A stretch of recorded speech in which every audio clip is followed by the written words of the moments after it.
All right. Hello, Sublation Media people, all you Sublators. It's the Culture Corner this Monday. And with me, as always, for the Cultural Podcast is Nina Power. I'm Douglas Lain.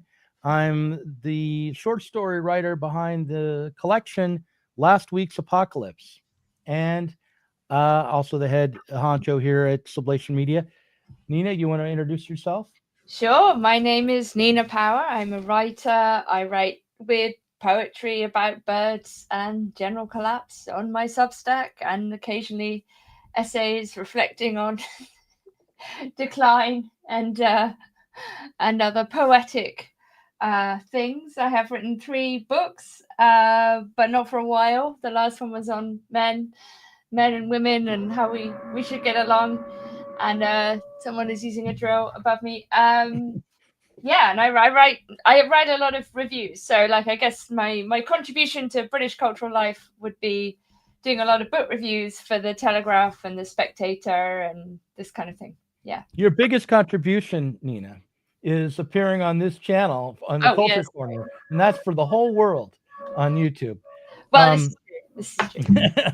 so, yeah, this week we don't have an author guest. Again, I liked our conversation last week or Mhm. last time we spoke so much that I thought, well, we'll just talk some more. Um, we read Flannery O'Connor's A Good Man is Hard to Find, and we can discuss that. Mhm. But I want to discuss this in the context of the appeal of Catholicism today for what is a kind of fractured and disintegrating left. Why do you think it is, Nina, that so many former radical leftists, socialists maybe, are finding themselves drawn to Catholicism today? Yeah, I mean, I don't know the stats on this. I mean, I don't know if this is really genuinely a phenomenon that is happening. Mhm. I mean, I do. There is broadly, as I understand it, a turn. Like I'll give you the UK context. I know that there is a small but meaningful turn or return. Many people obviously are not brought up religious these days. Um, Particularly towards Catholicism and Orthodox Christianity, not so much Anglicanism, which is more kind of moderate in a way, Mhm. one might say. And I certainly meet younger people like who are converting or becoming baptized. I don't know at what scale this is happening, but I mean, I think your question about the left is a good one. I mean, certainly as someone who now attends an Anglo-Catholic church, right? So, which is because of the particular complex historical formation of Christianity in the UK. We obviously have our own church, and the monarch is the head of the church. We also, of course, do have Catholic churches and Catholics, and I'm friends with quite a lot of Catholics in London. Um, who are wonderful. But for various complicated reasons, I am an Anglo-Catholic, which is very high church within Anglicanism. So it's about as Catholic as you can get without being actually Catholic. So I'm not allowed to receive communion in Catholic churches, but Catholics are allowed to receive communion in our churches. Um, I think that the question about the left, okay, I mean, when you talk to people, when you think about the left, and when I think about the left sort of when it was, I don't know, more human, let's say, before the internet, and my experience of it, it was basically the same kinds of things that people were interested in, like sort of trying to make things better for more people, trying to have a social image of the world that wasn't just one of alienation and atomization and competition and all of those things that we sort of understand from a, market individualistic kind of liberal uh, idea of the subject. So people were constantly saying that we need to set up a new party, we need to set up a new organization, we need to do this and that and organize. And sometimes it was effective. Most of the time it wasn't, right? We lost a lot of battles. That's fine. I mean, nobody thinks, oh, yeah, whatever I want, we get. It's never Mhm. clear that that you're going to get what you think you're going to get in any struggle. especially when you're confronting, let's say, the British state, for example, right? So we lost the student fee battle, we lost various things. We ended up fighting kind of rearguard actions on particular court cases and things like that, trying to stop people from going to prison and trying to defend the right to protest. And many of the rights that are increasingly under erosion. And I know that probably we have similar sort of Gen X background and commitment to freedom of expression and freedom. But I would say my leftism in that sense comes a lot from the 90s, not so much from the 2000s, right? And the kinds of things that we were committed to weirdly have carried over in certain ways, right? Like I'm very committed to freedom of expression and so on. But now I sit on a panel that looks at the persecution of Christians in public life, right? Because things have shifted so strangely over the decades. But yeah, it's so I think what the church offers, I mean, in many ways, or what the church is, it's all kinds of things. But it is a lot of what the left always claimed to desire, community, mutual aid, a sort of shared love and support, and is in real life, right, is local. I go to a local church, I know the rest of the congregation, I'm friends with the priest, and there's lots of things that we do together.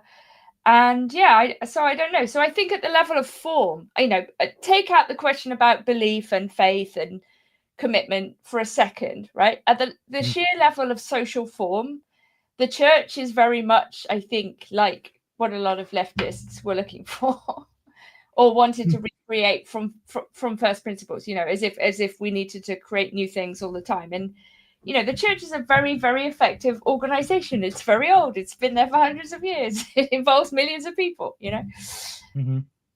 What kinds of things in your community does your church do?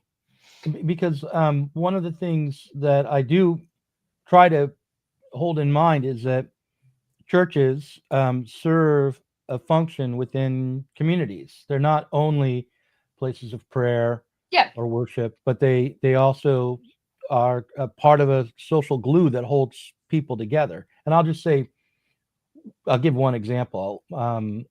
When my kids were younger, we used to attend a local Episcopal church, and I would go sometimes on Sunday, but more often I would go when the youth minister was running a D&D game, or once I showed up for the Super Bowl party at the church.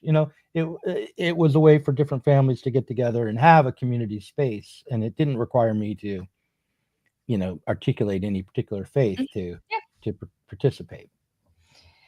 Yeah, I mean, like lots of things. I mean, first of all, if you're part of a congregation over a long period of time, then you naturally get to know people. There's lots of kind of fundraising, not just for the church, but for various charities. You kind of have like outreach links with different places. A lot of churches do kind of homelessness stuff over Christmas, soup kitchens, that kind of thing. I mean, I don't know. We also we went on pilgrimage to Walsingham, which is the kind of very Catholic Marian village in East Anglia, and that, I don't know, just how to put it, that there is a sort of organic social reality, and my church is very mixed, right? Like at every possible level, right? In terms of different backgrounds, different ages, different countries, different wealth. It's a pretty poor area, but there's it's properly diverse, right? And this is what's so stupid about DEI, is actually the things that already exist are already the most diverse you could possibly get. You do not need quotas in poor inner city churches in London. Do you know what I mean? It's they are literally the most diverse places already. So I've been slightly distracted by the chat, but I have heard everything you said. And what I want to shift over to now, though, is the ideological side of Catholicism, because it isn't just that people on the left are being drawn into churches. They're not all going to like Episcopal churches Yeah. or Unitarian churches or Baptist churches, or they're not joining. I mean, maybe some are, but they're not joining mosques or temples. That they are particularly drawn, it seems, to Catholicism in particular. Maybe I'm overstating that, but what is it about Catholicism as a theology that you think is? It's very beautiful. It's very powerful. It's very traditional. It has the best art. Lots of good Catholics out there, including great artists. I think, yeah, there's maybe a return or a retreat to an idea of tradition. I mean, somebody in the chat, I didn't realize I could look at the chat. Sorry. I realize I can sort of look at the chat. Yeah. Sorry. It's so someone was asking about the protests. Yeah, like what's happening in the UK. Yeah, like should we talk about that for a second? Because it's not unconnected, actually, as people like basically after, I don't know, like let's say a decade of people being told, or certain groups of people being told, like you should feel guilty for your existence and everyone else has an identity, but yours is rubbish and you should feel bad, especially if you're like a white person and you must be blamed for everything. Predictably, this somewhat backfired, right? So now lots of people are like, oh, hang on a minute, everyone else is allowed to like be proud of something and identify with some tradition, and so are we. So now we have a situation in which identity politics reaches its apex in precisely a very predictable way that many people said it would. So in reality, every time there's been a vote on immigration for the past 15 years, the majority of the British people who voted in whatever election or referendum have voted to reduce immigration or to severely limit it. That has not been the reality, right? So we've had huge numbers of legal and illegal immigration for a long time. It is particularly ramped up in the last few years. This is also the case in many other countries, although some countries are doing different things. We've had a lot of immigration from Pakistan and other really quite poor countries, and lots of African countries. And it has caused severe tensions, particularly in the poor parts of the UK, where often these people are like dumped in hotels or centres. And there have been various situations. There were obviously riots in July last year after Axel Rudikabana murdered in a horrific way 3 schoolgirls. There were multiple protests in, again, the very poor parts of the country. The rape gang scandal, where basically there have been Pakistani rape gangs operating in about 50 different towns and cities in the UK for a long time, perhaps up to 40 or 50 years. And the police and the usually Labour councils have tried to bury this fact because it is at odds with their abstraction of multiculturalism, right? So it seems very clear now that what was happening is that they were prepared to sacrifice these often very vulnerable, precarious white working class girls in the name of sort of community relations or something like this, right? This is obviously horrific, and you basically have towns and a lot of people. The people that they did manage to put in prison, they didn't put in prison for very long. So you basically have towns now which are kind of like open wounds, like where you have people who've committed horrific crimes against people who live there and people who live there, right? So it's not in a good place. Britain is not in a good place, not just for multiple reasons, right? There is massive decline, infrastructure is collapsing, buses and trains and everything is not working, substations keep blowing up. It's getting very, very messy and dirty. There's tons and tons of poor mental health, homelessness, drug use, the usual rubbish on the streets. Yeah, every single obvious symptom of like a country that's not doing well. Massive unemployment, huge numbers of people claiming welfare and particularly mental health benefits. And yeah, the immigration, huge waves of immigration. I live in a very poor part of London. I live in southeast London, particularly poor part. I live in a council block. I've lived around here for about 15 years. It's very, very clear that there are huge numbers of people newly arrived in this country who are being dumped in poor parts of Britain. And this is undoubtedly felt in a much more much worse way in places in the pre-industrial, what formerly industrial Midlands and North, which are poorer anyway, and now just have huge numbers of amounts of unemployment. So the economic argument for migration is not being won, basically. So politicians have for a long time said, oh, well, declining birth rates, we need people to come here and work. This does not turn out to be an accurate picture, because more than 1 million people are refugees or asylum seekers or migrants, and that those categories have been blurred completely. So are claiming benefits, and many people explicitly say in interviews that they come here for that reason, right? So British people are, I would say, getting frustrated with subsidizing people who they don't know who they are.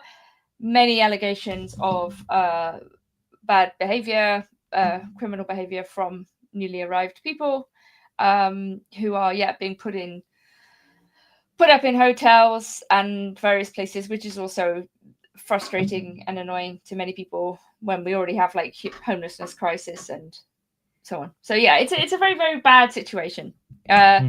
Reform, who are a kind of, hard to describe, but sort of basically free market right-wing party, who at least sort of talk about deportation. They're not actually as right-wing as some would like at this point. They're actually quite a sort of moderate party in many ways, but they are leading in polls because total collapse of trust in Labour and Tory parties. So we might see the collapse of the two-party system, or at least we might get two different parties, or one different party as part of the new two-party system. But yeah, it's depressing. It's things are very, very bleak here. Well, I'm just wondering how Catholicism offers a way of understanding the crisis that you're describing.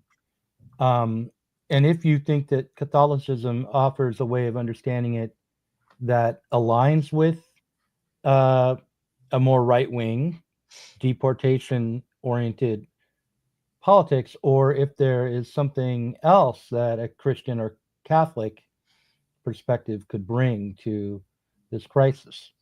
Well, I think it's complicated, and you have very progressive Christians as well. I mean, to be clear, I mean, like a lot of the Anglican Church is extremely Black Lives Matter, LGBTQ plus. I mean, and these are the unpopular churches. Like these are the ones that are not gaining in number. I think we've also seen like huge rise in Catholic conversion or reconversion in France. This has been a big story coming out of France, particularly among young people. I think there is. This came up actually with the JD Vance Ordo Amoris thing a while ago, right? So, if you're a Christian, is your priority something like of charity and love the people who are around you immediately, or is it to sort of everyone in some generic, universal way? I mean, JD Vance was obviously defending the idea of a certain national Christianity. And I think practically speaking, it obviously does make more sense if you can help the people next to you first. And if everybody did that, right, there wouldn't be so many problems, right? I think otherwise you get this image of the state as this sort of grand savior, and Britain has now an extremely creaky welfare state. Post-war NHS kind of welfare state compact, perhaps inaugurated in order to mollify left-wing ideas, as some have argued, that this was a kind of solution actually to more radical left-wing ideas, that we would have a welfare state. But it has become something of a behemoth. I mean, millions of people now work for the state, and it has sort of become something like sort of like almost like a lake of last resort, but it's there constantly, and we're having extreme issues with censorship. We've just had this new online safety bill brought in, which is like turning up all over the place, and people's posts are getting blocked left, right, center, and people have been put in prison for ill-temperate tweets and so on. I mean, it's getting a bit dystopian. And yeah, I mean, it's like, how do I put it? Well, yeah. Go on. I want to. So with JD Vance, his comments in the last 6 months. One of the comments I remember him saying is that that his Christianity applies to, like you just mentioned this, like it means prioritizing family and community first. And I've always understood Christianity to be a universal religion, and that the Christ's call to turn the other cheek or to do unto others as you would have them do to you doesn't apply only to the people who are closest to you, but applies to everyone, especially to those who you perceive to be your enemy. And so it did seem to me to be a misreading of the Christian faith. And I went to a Catholic high school because I was a discipline problem. So the one class I did fairly well in, weirdly, was the religion class. I was like this 15-year-old diehard atheist who found the religion class to be really fascinating. And I think it was one time I got an A when I was at that school. But maybe I'm wrong about how to interpret Catholicism. But well, let's be realistic. We now have enormous numbers of Muslims in a country who are explicitly opposed to Christianity and to Judaism, right? We've also seen extraordinary protests over Gaza, in which many people on the protests have said things that are have been understood by the Jewish minority, who are fewer than 1% of people in the UK, although there are these kind of quite Jewish enclaves in London, and Orthodox and more liberal Jewish communities around Golders Green and Hampstead and various places. You have, so there have been various incidents and slogans and various things that have been perceived by the Jewish community as anti-Semitic. And the feeling that there is increasing amounts of two-tier policing going on against all kinds of groups in favor of, largely in favor of Muslims. There are a lot of Muslims in positions of power on councils and in politics, and some Muslims are explicit insofar as they have a colonizing attitude. Yeah.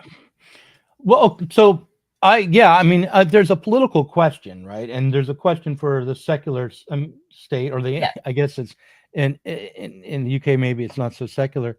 But there's that question. But then there's also the question of what a Catholic should do. And I'm just wondering how you see the role of Catholicism, or what the edicts of Catholicism would have you do in a situation where there are new communities of people who are specifically holding Christianity in contempt, and who are not amenable to open debate, are domineering, are sometimes violent criminals. What would the Catholic Church, and then also what would your own interpretation of Christianity have you do in that kind of situation? I mean, I think in the first place, the question would be, is Britain fundamentally a Christian country, right? Like, are we bound, if you like, to our tradition and our history in that regard, right? We have a Church of England. The monarch is the head of the church. In practice, it is a very secular society, one of the most secular, actually, in practice. So nominally we're Christian, right? What does that mean, right? If people are rediscovering their faith, or as part of an understanding of the history of Britain, however, and it's also complicated given the Reformation, given the break with Rome, given many, many, many things. Is there, in the first place, a sense in which there is a sort of a Christianity that is specific to Britain, that has a certain priority in our self-understanding, that is potentially at odds with other increasingly large groups, right? That doesn't mean that there can't be, I don't know, potentially a multi-faith way of living together. But there is a problem if, let's say, a kind of host country has in the first place perhaps given up on its own traditions and its own history and has lost faith of all kinds, in the face of people who are quite prepared to take it over, right? And to basically, move it aside. So I think it partly explains why some people at least, are becoming more interested in that tradition, as a mode of self-defense, perhaps as a mode of a recognition that in fact there is this heritage and this history. But if it depends on, for example, whether you think that liberalism is a sort of secular version of Christianity in some ways, right? Or is it a Christian heresy? Is it something that is at odds, right? And there are people on both who argue this all the time, both sides, right? And this is a conversation that's happening a lot among people I know who are very interested in, let's say, the political history of the transition from Christianity to liberalism and how we account for where we are at now in 2025. So some people more on the kind of Tom Holland side, for example, would argue that liberalism is Christianity's gift to the West in this sense, right? That liberal values stem, that they're a kind of making worldly of Christian values, right? Universalism, individualism in the sense of like the emphasis on the soul, and a kind of then de facto egalitarianism, at least at the level of representation, or in some ways an abstract concept of egalitarianism, and that this, for example, is a translation of the idea that everyone is equal before God. Okay, it's not Christian, right? And in fact, it has devolved into something which is largely a secular individualism with like extremely nihilistic overtones, which again might give you a reason for why people are returning to the faith, because they can see actually like we're in the end game of a certain liberal model. But some people would say that liberalism is a Christian heresy, that actually is completely at odds with Christianity. And sometimes even within the church, the progressive church, it does sometimes feel like that. I'm not going to lie. Like, and sitting on this panel where we're looking at the persecution of Christians, often, let me say, Africans who are Christian, who are coming over, the many Christian Africans who are coming over, working in the NHS or as therapists, jobs like this, posting Christian texts on their social media, or maintaining a Christian position on various issues, and then being fired for that. So there is clearly, I would say, at the HRDEI level and that kind of thing, there are some people who definitely see Christianity as their enemy, who are opposed. And in that sense, we might say that progressivism, or more woke, whatever you want to call it, is a kind of new religion, and it is seeking to oust its rival, which it regards as Christianity.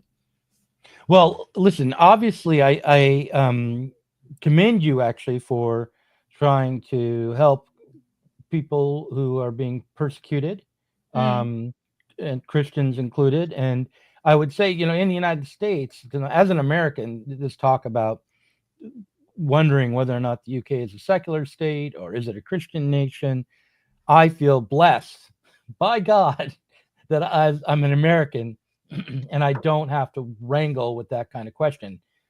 The United States is not a Christian nation. We have no church. There's no official religion. We have instead freedom of religion. That's the principle. I do believe that there is some debt that liberalism or the bourgeois revolutions or the Enlightenment and even Marxism owes to Christianity, and particularly the Reformation of Christianity.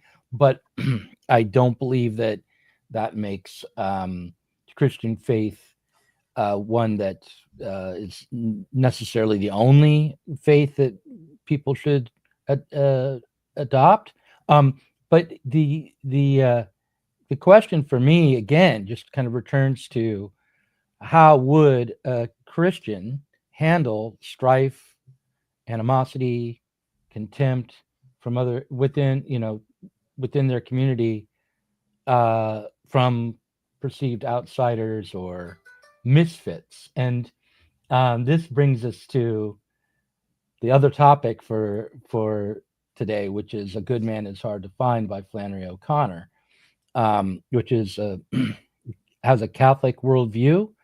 It was published in 1953, and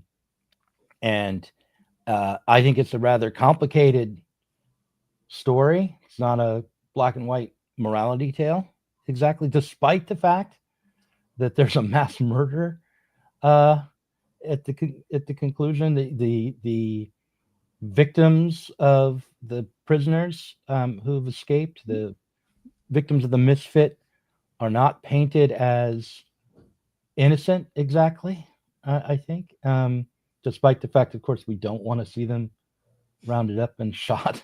Uh, how do you interpret "A Good Man Is Hard to Find"? What is the story about?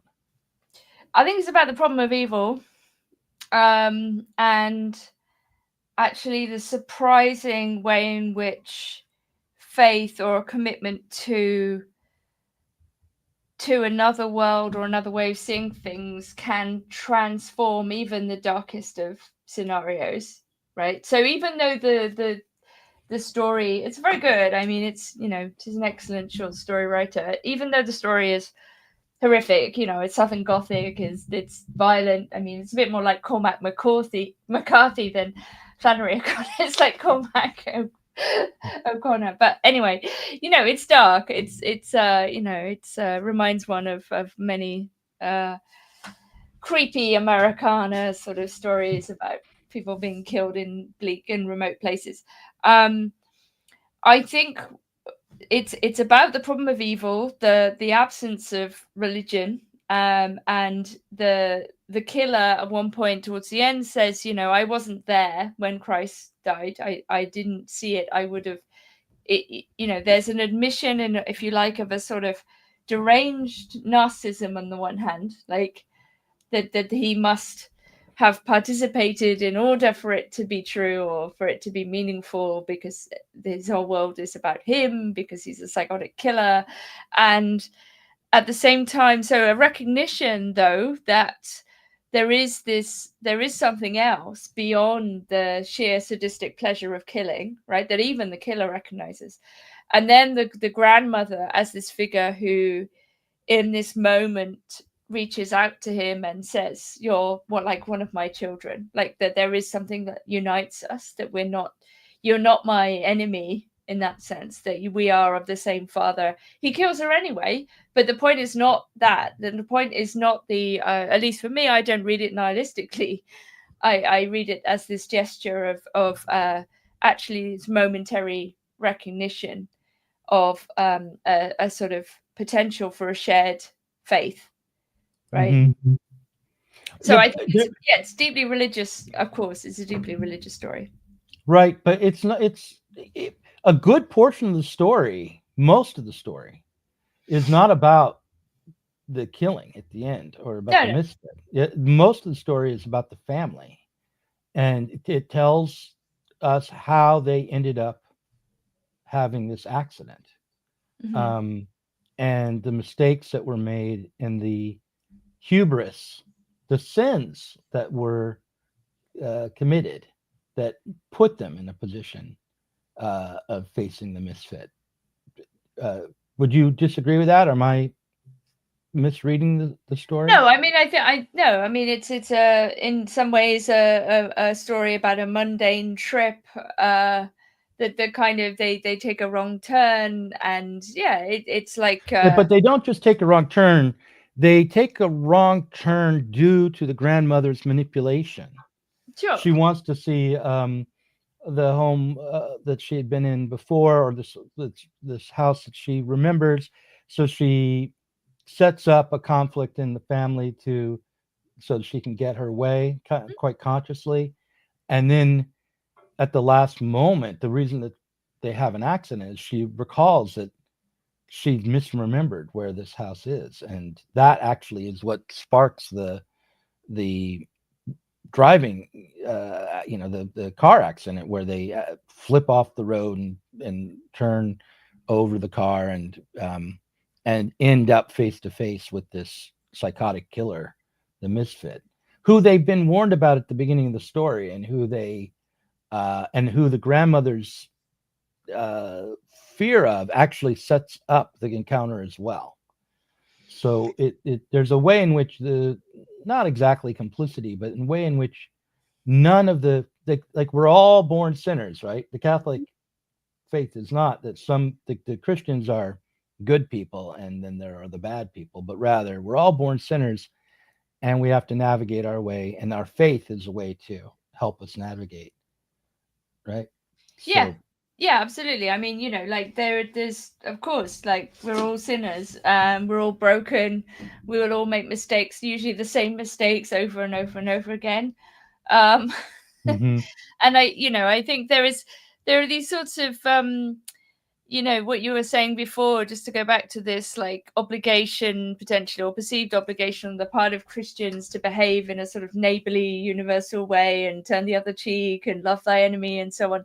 I mean, it's a little bit like that meme where you have the sort of guy, the nerdy guy with the glasses saying, well, I don't believe in your silly religion, but if I tell you did, you ought to behave as I want you to, right? Like this sort of lefty liberal meme. And but I think, and sometimes I think people think that Christians think they're better than everyone else, or they think they're better because they go to church and they're Christians. And I would say it's precisely the other way around. It's because you recognize that you're completely broken and messed up and a sinner, that you're a Christian. Do you see what I mean?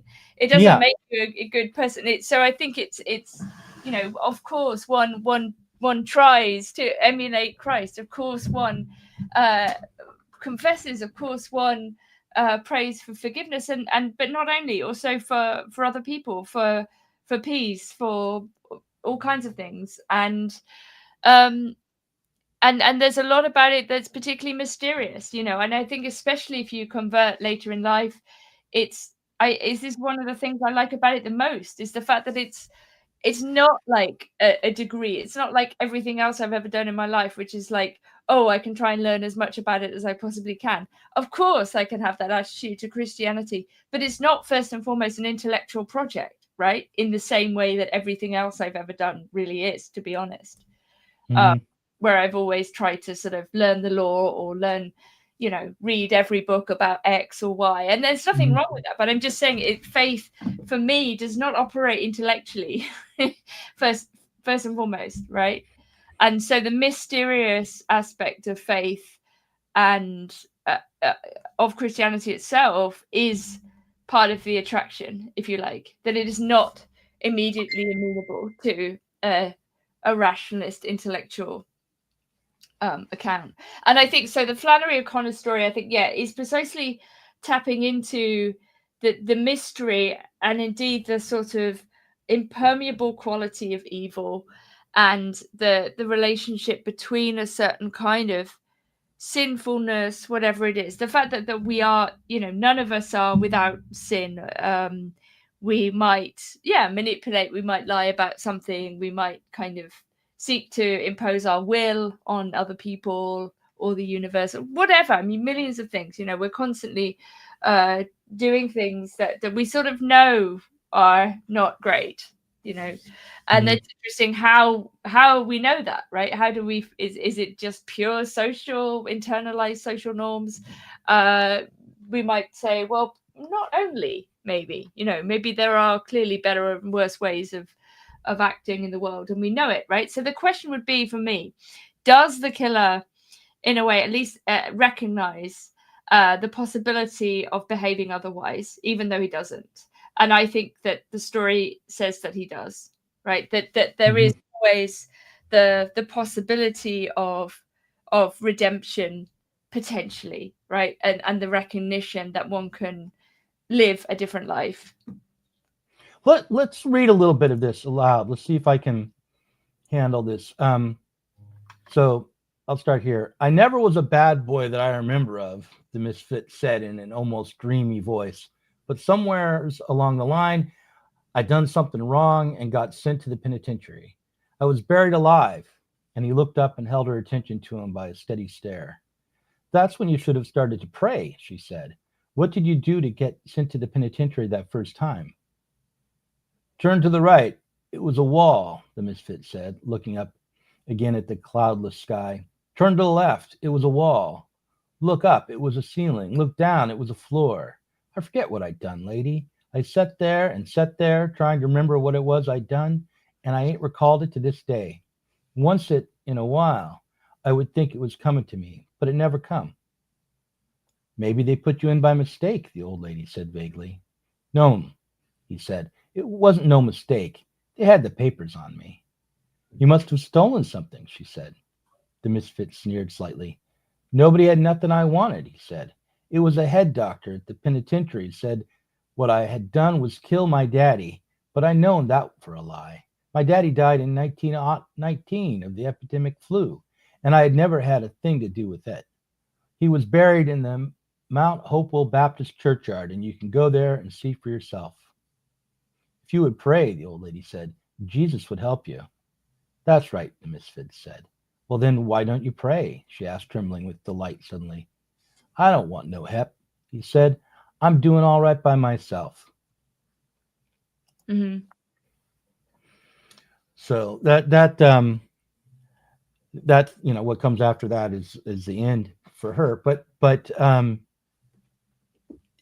there's a failure of the recognition of one's own crimes or sins, a way where we block out our true character, the disassociated state for this evil character.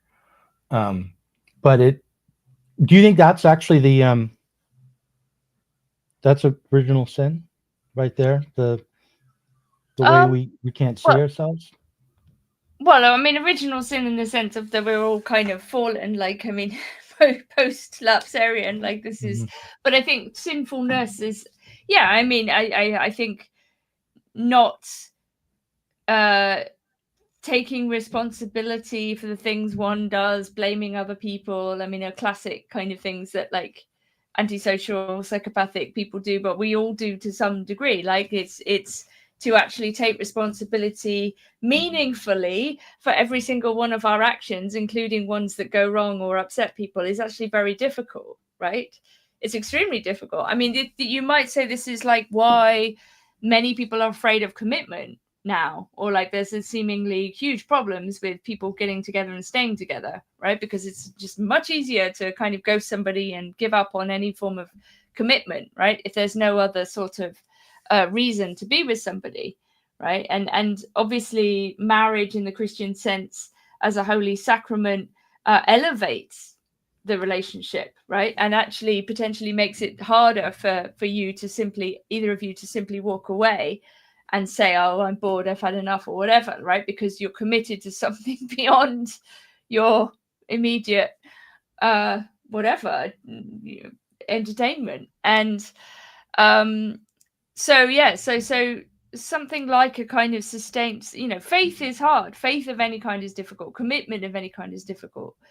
And realizing and admitting that one is at every moment capable of harm and of being harmed at the same time, right? Forgive us our trespasses as we forgive those who trespass against us, and lead us not into temptation, right? So that double-edged recognition that you are neither in charge of everything and you're not the victim either, you're sort of both. I mean, Sartre has a beautiful version of this, which is what does he say, half victim, half executioner, like everybody else. Right, one of the characters in Dirty Hands says this, right? So I think that double-edged recognition, the fact that Christ dies once and for all for our sins, right? As Girard says, this is to end the scapegoat mechanism, because otherwise we're constantly looking around for individuals or groups to blame, right, for our own suffering, right? Just as the killer does here. He doesn't want to say like, I did it. There must be some reason why I behaved badly. and you get this a lot in structural accounts of crime, which take away actually this idea of responsibility, moral responsibility. And yeah, so it's, I suppose, like painful and difficult. Why would people want to embrace this religious way of seeing things? Well, I think it is important to believe in God, to have a faith in a divine order outside of this world in order to be able to maintain a Christian approach to life. That you can't. I've always thought you can't really embrace Christianity or Catholicism on the basis of helping to create a better society. That is putting the cart before the horse, to use a cliche, that is always going to undermine your faith. You're actually prioritizing something worldly over the divine. I mean, I have discussions with different Christian friends on this point. So some Christian friends would say that their commitment is to their religion above all, and they are not interested in the world, basically, that they're very unworldly, they're completely disinterested in politics and so on and so forth, and they don't think that Christians should necessarily be active in political life, because their faith is primary. And there are other Christians who say, no, actually, we need to have Christian voices in recent life, in public life. And there are some, not very many. There are very few MPs. There's a couple. Danny Kruger, for example, just gave a recent very good speech in the House of Commons to an empty chamber, defending the sanctity of life against the recently barely passed death bills. I think we discussed these before, like the assisted suicide bills, which barely have gone through, but they have gone through. And so, yeah, I don't think it's obvious the extent to which one should or shouldn't be worldly. I mean, the world is also God's creation in this sense, right? So God creates the world, and he creates us, and it's clearly there's a sense in which we must act in a Christian manner here, right? But it isn't the only thing that exists. That's true. It's not, the world is not it. Well, I know that even the devil can quote scripture, and I may be in the position of doing so right now as a Marxist, but I recall Christ saying, render unto Caesar what is Caesar's, that people were disappointed that Jesus wasn't really aiming to be a political leader, that his good news was not about reclaiming political power for the Jews, but offering a divine kingdom to redeem life, Yeah, although some Christians read that not in the way you might think, which is to say, if you like, that there is no secular world, that the secular world is also religious, that actually, because everything is God's creation. Do you know what I mean? The idea that there is this sort of clean separation between church and state, or between the worldly and the spiritual, because, I mean, if you're a Christian, then everything is spiritual all the time, right? It's not obvious. And that you could have, for example, as some MPs did indeed, have Christian objections to political decisions, right? That one can oppose, for example, late-term abortion and assisted suicide on the basis of Christian belief. It is, of course, right, but my feeling was that the way that might be handled in a strictly Christian way would be to handle it within a church rather than at the level of political authority for a nation. But maybe I'm wrong about that. Well, I mean, we don't. Well, I mean, the church can say certain things also. I mean, we currently don't have an Archbishop of Canterbury, so there is no, I mean... Oh, I forget. In the UK, the separation of church and state is not so... No. It's not so firm. I'm using this American model to understand Christianity. No, I mean, the monarch. So it is complicated because Britain has ended up with a whole palimpsest of different things. Ultimately, so obviously we had a civil war, but we didn't have a full revolution. Obviously, we have law, which is hundreds of years old. We don't have a constitution. We don't have a Bill of Rights. Exactly, we have all the laws are on the books. We have a rump monarchy. We have two houses in Parliament. We have obviously the House of Commons. The House. It's a bit weird what Britain is like. If you were designing a constitution from scratch, it probably wouldn't look like this. Right. But politicians are allowed to voice religious opinion in Parliament.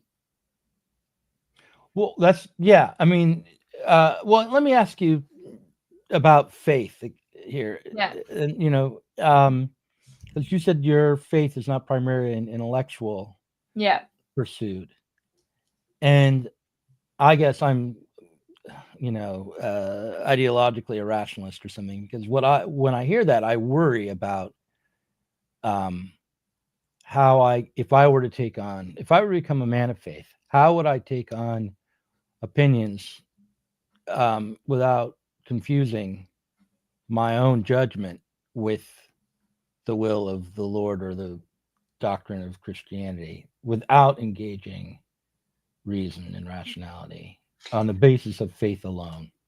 Mm-hmm. I mean, I don't think they're at odds in a certain sense. I know that sounds strange, but I would say that since becoming Christian, I feel like my judgment is improved in general, because actually I have a foundation upon which to think about the world from, actually. And being a Christian has not stopped my interest or art critical work on cinema and particularly transgressive art, if you see what I mean, right? Like I haven't become censorious or judgmental in a sort of moralistic way or anything like that. And I'm not particularly evangelical, I wouldn't say. I mean, some Christians are very proselytizing. I mean, we are supposed to be relatively proselytizing, but I think there is a sense in which the one might become like a model, rather than someone who's sort of trying to dogmatically tell people things, or whatever. I mean, for me, I think the practice or whatever, just the repeated going to church and being part of a community is, and singing and the liturgy, we have a very traditional liturgy. It's largely in English. There's a tiny bit of Latin. It's quite traditional. It's the most, as I say, traditional Anglican form of Anglican service. It's amazingly powerful. I think I can hear your concern. I think are you sort of worried about that you would become, I don't know, you lose your skepticism, you lose your edge, that there would be this kind of potential brainwashing or like something like this? No, not exactly. It's more that I would become more easily committed to my own initial presuppositions and less self-critical, not so much that I would be brainwashed by the church, but rather that in today's environment, it would be easy for me to simply pick and choose whatever I thought was right based on my own biases, rather than really thinking through what it would mean to have a faith. I mean, as an example, we raised the line, it was Matthew 22:21. I just looked it up online. I wouldn't have known otherwise. And they said unto him, Caesar's. And then he said unto them, render therefore unto Caesar the things that are Caesar's, and unto God the things that are God's. And you pointed out that it is possible to interpret that such that because God is the creator of all things, that Caesar really has no claim on anything, and that to say render therefore unto Caesar the things which are Caesar's is not an instruction to forego politics or rebellion, or or a bid for political power at all, but it must be read almost ironically. And I don't really know what the proper interpretation of that is. I know that from my modern liberal perspective, it seems very clear to be a claim to abandon worldly things and politics and look instead up to the heavens. But I don't know what the right interpretation would be, and I feel like the only way for me to know would be to really investigate it and use whatever critical reason I have in a Kantian way, right? Independent thought, public reason, to use that to determine, okay, what does this line mean? And then that would be a very intellectual pursuit. It would be a hermeneutic pursuit. It would not be merely feeling my faith. Sure. I mean, if we want to talk about the obvious major difference, one of them between Protestantism and Catholicism, it would be the role of the text compared to the role of the institution, right? So whether you centralize the Bible or whether you centralize a kind of image of the institution as this top-down thing, and obviously there are some Protestants for whom church going is not even like central. All right. So this is my Protestant. Yeah. Right. Yeah. So you're like a creature of the text, So what you're talking about is like the hermeneutics, right? Like textual interpretation. So this would be, and obviously like technologically and historically, the invention of the printing press, the translation of the King James Bible, there were earlier English versions, but these are major developments, right? That have huge social consequences. Right. So I'm like post-Reformation Christian here. Yeah. I'm not a Catholic at all. No. Right. No, because what you're stressing, as Luther and others would do, really is like the fear of, well, in many ways, the corruption of the institution, right? And then the emphasis placed on individual interpretation and one's relationship with God via the text, right? So that the text, then one's critical relation to the text would be the foundation of your then relation with God, right? Rather than simply being told or like follow these services, these mantras, whatever. Yeah.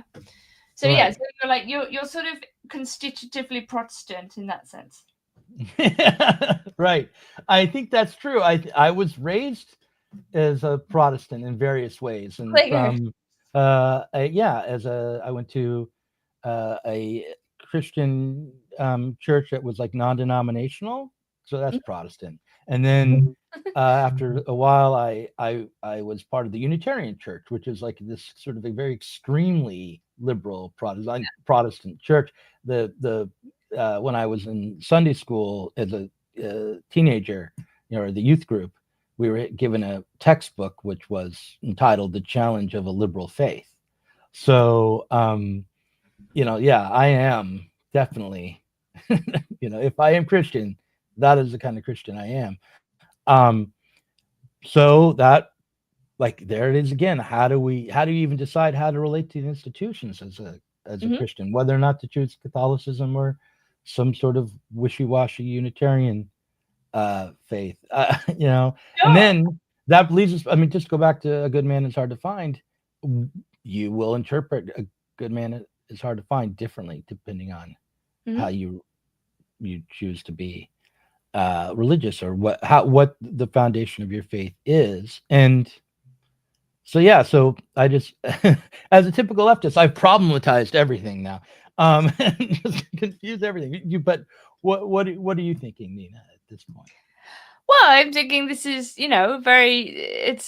it raises some very interesting questions. I mean, as I'm generally very skeptical of institutions, I'm extremely Illichian in that sense, and I've seen many institutions suffer under the weight of bad ideas and corruption, and I've chosen to leave them rather than stay and fight for them in many cases. It's very interesting. I think because institutions are made up of human beings, they are prey to all of the sins and corruptions that human beings are, and at scale. And this has happened over and over and over again in every single existing institution, right? So it's very difficult to fully prevent that. Like, I think there are ways that people can try to work together in positive ways that at least try to limit these sorts of forms of, I don't know, oppression, control, whatever we might not want to see in our institutions. Mm. I don't know. I think there is maybe the question of which church is an interesting one. It's almost like when people ask you about psychoanalysis and they're like, but which brand of psychoanalysis? I mean, Mm. in some ways, my answer is probably not going to satisfy you, and it's going to be through the people one meets, and also the strong aesthetic dimension. There is a strong aesthetic dimension to faith, and to the way in which one hears and receives the message. And I think that is going to depend. It's going to be different for different people. And I would not oppose the aesthetic to the religious. I think they're completely intertwined. Wittgenstein at some point in a letter or notebook says that, the aesthetic and the ethical are like the same thing, or they're one thing. And I think this is very, very profound, right? This question of judgment and taste and what we find appealing. They don't disappear, In fact, they're central. They remain always. Well, Like Tom just wrote, I go for the one with the best hymns.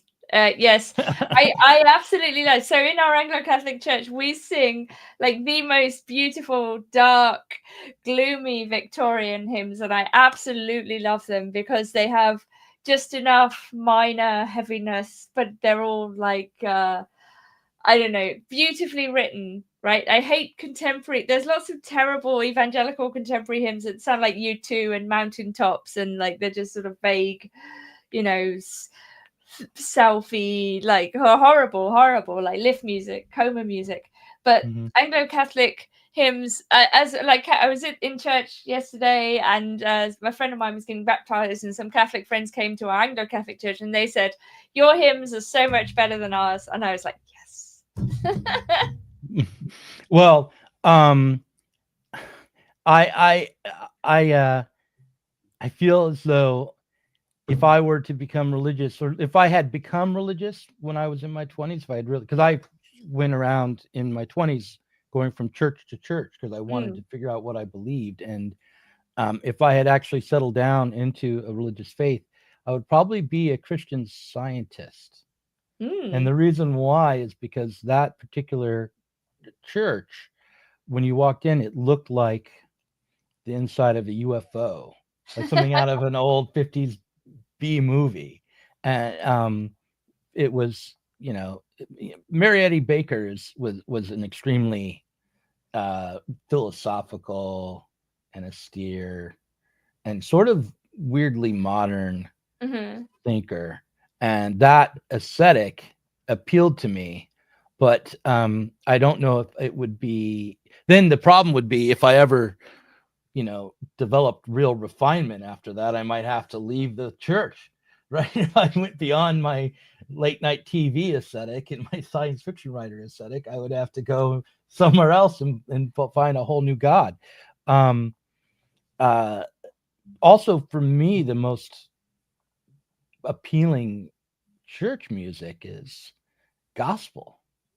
Yeah. Black gospel music. And like if I were going to base it on that, I would join the Church of John Coltrane, right?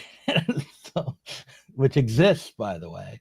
And there's an old song, God's Not Dead, which has been done in horrible ways, but there's an old gospel version of it, which I really like, actually. And also I might become a follower at this point of Billy Graham, who I find appealing aesthetically.